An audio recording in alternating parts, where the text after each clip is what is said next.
Hello, everybody, and welcome to Anyhow, Anyway, a podcast by Summer England. I'm your host, Summer England, and today's episode is not family friendly because I'm gonna cuss because I'm a fucking author. I am an author. Hello, my name is Summer, and I'm an author, and if you're listening to this now, that means my book announcement has come out. It was announced August 6th on all of my platforms everywhere, and if you're only a podcast listener, hello, I'm glad to be screaming this in your ear right now. I'm an author, and my book, The Impossible Garden of CLARA THORNE, is going to come out April 7th in the US, April 9th in the UK and elsewhere. And it is a story about a magicless, chaotic gardener who gets sent on an impossible quest to grow a magic garden. It is whimsical, fanciful, spicy, and queer. It's a cozy little romantasy, and I am just so elated that it is out in the world. Writing this book brought me light, and I hope that it brings you light too. I just simply cannot believe it. I feel like there was a before this moment and an after this moment. And I wish that I could go back to the girl who was writing that book, me, I'm the girl. Anyhow, I wish I could go back and tell her that it does get better, because it was a version of myself that I had to know and had to be and live in to be able to tell a story about CLARA THORNE, who's our protagonist, who will not let herself be loved. It's the first thing we learn about her, okay? And I had to be in that vein in order to be able to write this book and to be able to so viscerally know what it's like to try to let in light in that way, even though your past wounds might tell you that that's not the best option. And I'm just elated. And I can't wait to tell you all of the nitty-gritty details, from drafting to working with my literary agent to submissions. And then this book went to auction, and I had no idea how rare that was, let alone for a debut novel to go to auction. But it went to auction, and I will never, ever forget. I will never forget the day that I found out my book went to auction. I was about to go do a performance of Macbeth because I'm a full-time actress, and the auction started at like 9 a.m. There were 3 different publishers in the auction, and we didn't hear anything from anyone until 4:59. The auction ends at 5. The auction ends at 5 p.m. I'm thinking to myself the entire damn at rehearsal, I guess they don't like the book. Maybe they went into the auction and they thought, no, well, we're going to leave it behind. Actually, this book isn't as good as we thought it was. Actually, she can go fuck herself. And then at 4:59, I'm on my way home, and I get the first round of offers, and then the second. And then I'm thinking, oh my God, this is life-changing. And my favorite imprint was the one that was ahead of the game, because I had an imprint. I had an imprint that I really, really, really wanted to work with. And I was so hopeful that they would be the people that we would end up going with. And I wanted them for multiple reasons. One of which was, in the auction, I got letters from the publishers of why they wanted the book and all of this stuff. It was really beautiful. And I think that changed my life more than the book itself going to auction. It was that somebody read the book and liked it. Somebody saw my characters and thought to themselves, I want this out in the world. And reading that in another person's perspective, I have videos of me sort of digesting that material, and it still will make me choke up today because, oh my God, what a special, amazing, life-altering privilege to have told a story and somebody wants to listen to it. Oh my God. Anyhow, one of the reasons I was really wanted to work with this publisher was because my social media influence wasn't really anywhere in the letter that they wrote to me. It was all about the story. It was all about the book. And that is something that I was really attracted to, because I know that I have a following on social media platforms, and I didn't want that necessarily to inform their decision as much as it was, oh, this is also this is a marketing tool, but we would have the story is good. You know what I mean? And they were one of the publishers that it was kind of like an afterthought of, oh yeah, and this would be good for marketing, but let's focus on the story. And And so we do the auction on a Friday, and they want more time because now two publishers are going back and forth. I'm losing my mind. Okay? Because I don't want to be thinking that people are talking about my stuff like that. I don't really care about being perceived. Because obviously I put myself on extremely public platforms. I don't really care about that. But because this was my work and people were investing in it, it felt just different. And then on Monday, I was in the Aldi's. We're in September, okay? It was September 10th, I believe. I'm wearing a thrifted patchwork Halloween outfit. I'm getting the cheapest options available at Aldi's because I'm a divorced mom. That's where we're at monetarily at this time. I'm leaning over the freezer section, trying to find some chicken nuggets that are going to last me and my kid through the next few weeks. And I get the call from my agent. And she tells me that my dream publisher is the ones who won the auction, and then the number that came with the auction, and all these details about my book. And I will never forget, I almost got kicked out of the Aldi's because I slapped that freezer door close. And I said, holy fucking shit. Are you goddamn kidding me right now? Oh my God, holy fuck. God damn it, shit, fuck. So loud. I look over, there's a 1-year-old baby in the arms of his mother. He's got the eye emoji. You know what I'm talking about? That thing that is looking like it's looking into your soul. His mom, she's covering up one of his ears. Well, he's already lost to time, honey. He's lost to time. His first word is going to be fix shut damn. Fuck shit damn. At this point, I'm looking around. I'm not noticing how loud I am and that I look like I'm an insane person. I'm also by where the water bottles are at the same time. An Aldi worker is loading these giant water bottles. He looks over and he says, ma'am. And I say, I am so sorry. I just got a book deal with my dream imprint. He's blinking. It's like the blink sound in cartoons. I can't begin to copy it with my voice, but you know the ones where they add the sound effect to the blinks? That's what he's doing. This mom is still covering her 1-year-old's ear. Everybody's just standing. It's like a standoff. It's like the Wild West in the Aldi's, but it doesn't matter because my life has changed. It doesn't matter. I'm going name brand, baby. All right? We're going to go to Walmart mid-shelf, baby. Okay? I felt so bad. I went over to the guy and I was like, I would love to buy your water. As if he's hand selling these giant things of water. I still have that water bottle. I water my plants with it, and one day I'll paint it.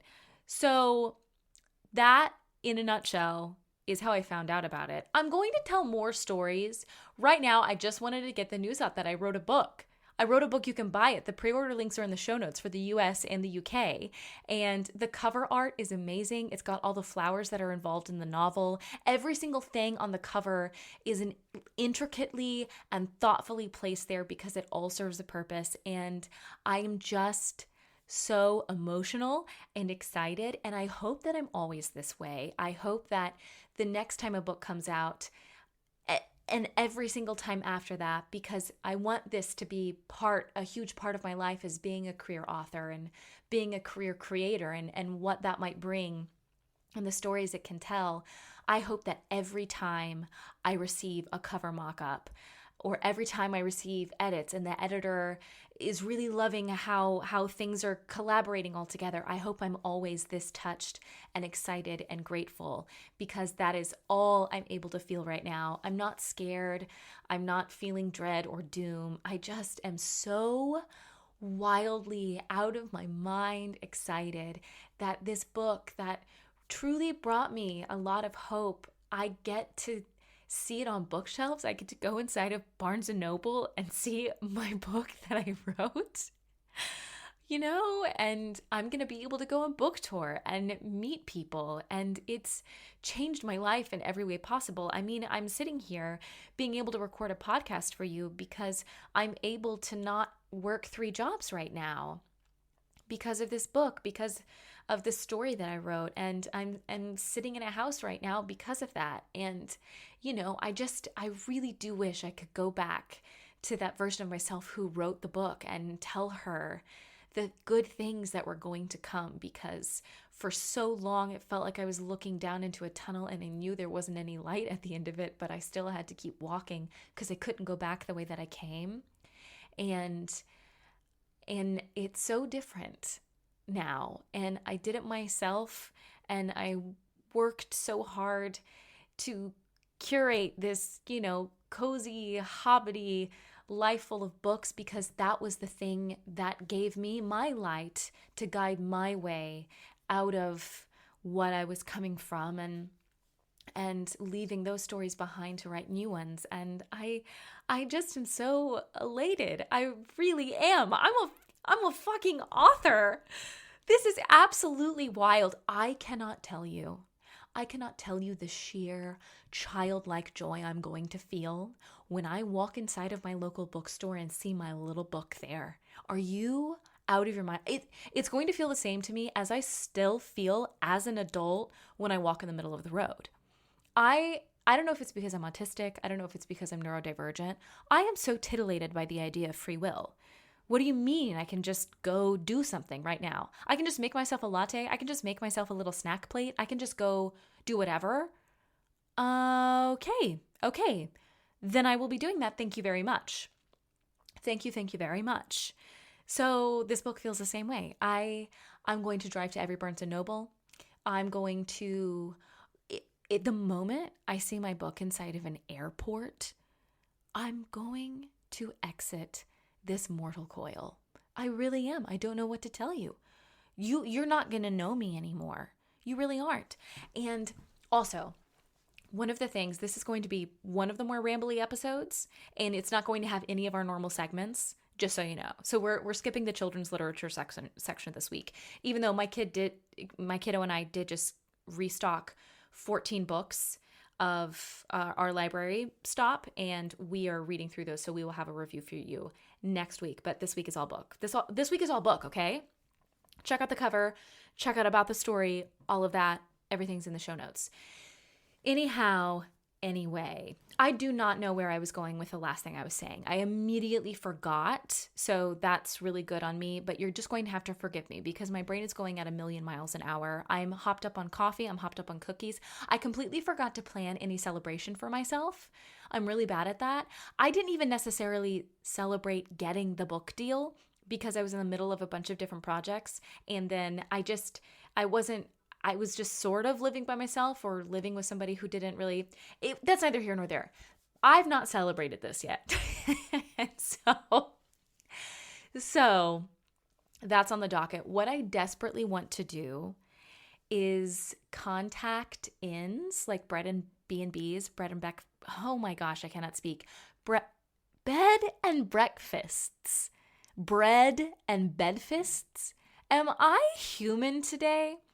I would love to contact inns, etc., along the East Coast because I am desperate to do a little fall trip and end up in Portland, Maine. I want to go to Delaware. I really, really want to go to Vermont and have like a little maple syrup coffee in little cozy situation. And then from there, I would like to end up in Maine. That's what I desperately want to do. And if there's any innkeepers that listen to my podcast, hit me up, girl. Okay? I would love to visit your inn and I would love to vlog about it. Okay? Bookish girl takes on the East Coast. You know what I'm saying? Okay, I do now remember what I was saying retroactively. Anyhow, writing this story opened up my brain to 17,000 other stories. And I'm so glad that it opened that key because my entire life I have been an observer and I have 1,000 stories in my head all the time. And I just never thought that it would be something that I would be able to physically put on paper. And then once I did, all of these stories tumbled out of me. And I'm always writing or jotting down ideas or notes or concepts, although I do get really mad. There's a person in my life and we volley stories back and forth, and I am so keen on him writing one of them down, but he's always like, they're concepts, which slices into my soul. Just write it. Damn it. Please, God. Anyhow, I have all of those in my brain every single day, all of the time. I collect moments of watching people in public like other people do stamps or buttons. The collections that I keep are interactions from humans, and then I create this narrative around them, and I've always done that.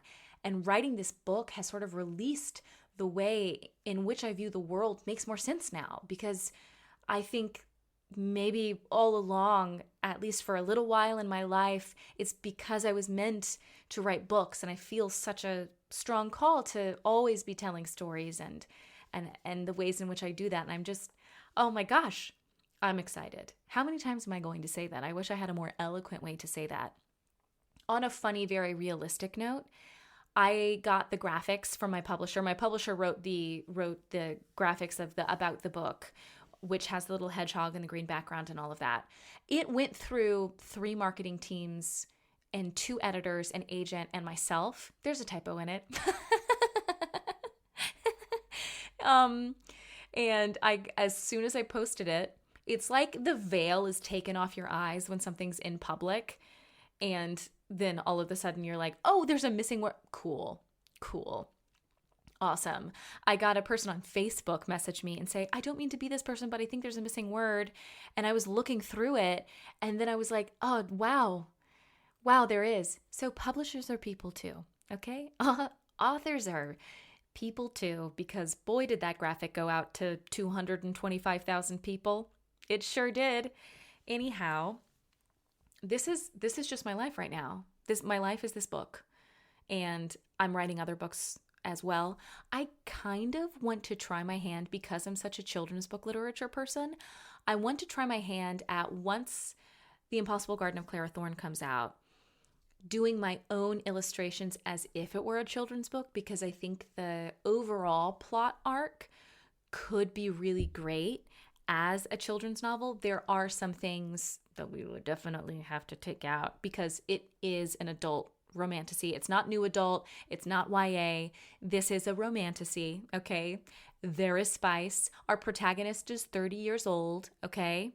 There's realistic period representation in there. So I guess trigger warning if you're weird, if you don't eat your steak raw.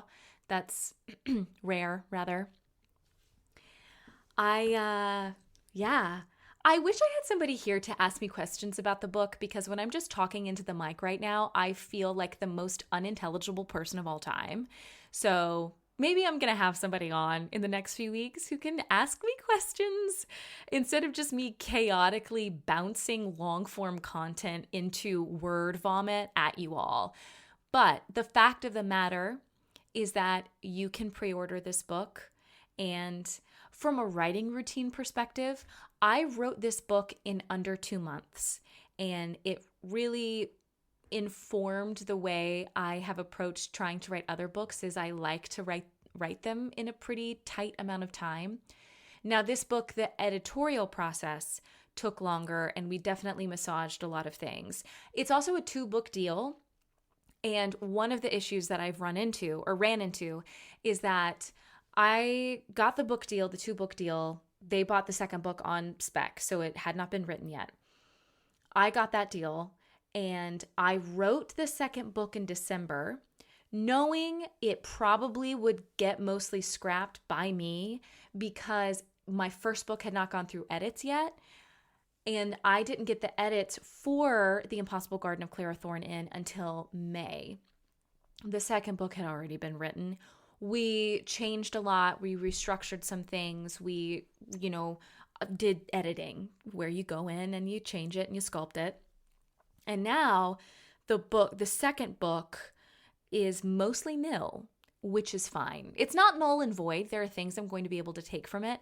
And honestly, I'm not upset about that process, because I would have rather cut my teeth on writing my sophomore book that no one's going to see, because I did write 90,000 words in 45 days for that book.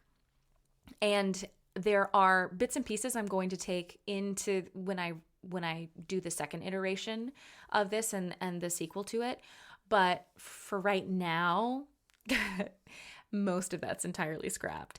And I wish I would have had a better head on my shoulders of maybe just outlining what I wanted the book to look like rather than spending all of November and December drafting a book that I won't be using. But also, that's just the life of an author, is that every single one of us has an unwritten pile of books that no one is going to see the light of day. I just listened to a podcast.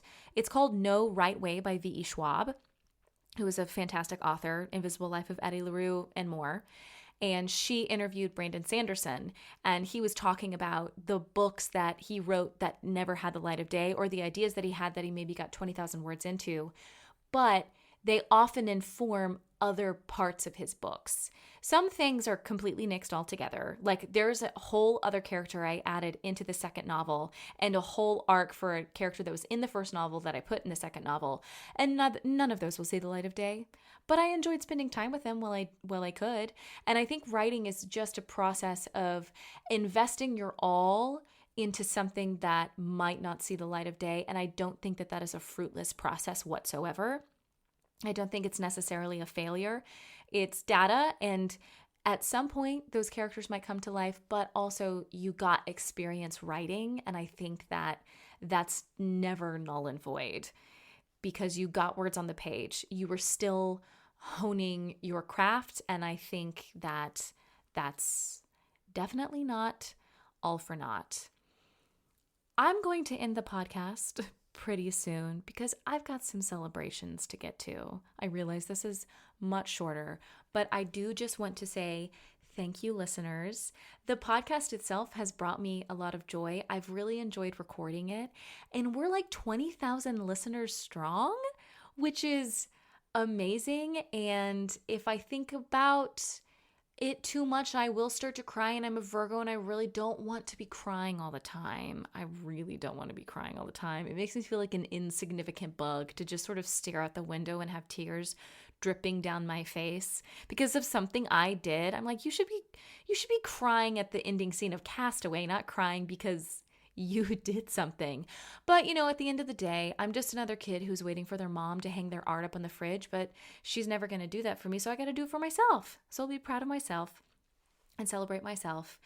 Anyhow, reminders is I have a cozy fantasy writing retreat coming up in September. It's September 18th through the 21st, and we can actually talk about writing a cozy fantasy or a cozy romantasy instead of me being like, vaguely, I have experience in this. Vaguely, we can talk about debut authorship and being a new author and working with publishers and traditional hoopla. But that's coming up in New York, September 18th through the 21st, and it is all everything included. We have a private chef the entire weekend. We get to go out on the farm and live this sweet autumnal farm life. Autumn is the best time on this farm in New York, and I would love to hang out with you. I would love to hear what projects you're doing, and I would love for us to inspire one another. My pre-order links for the UK and the US version of The Impossible Garden of CLARA THORNE will be included in the show notes. And thank you all so much for letting me ramble at you on the day my announcement came out.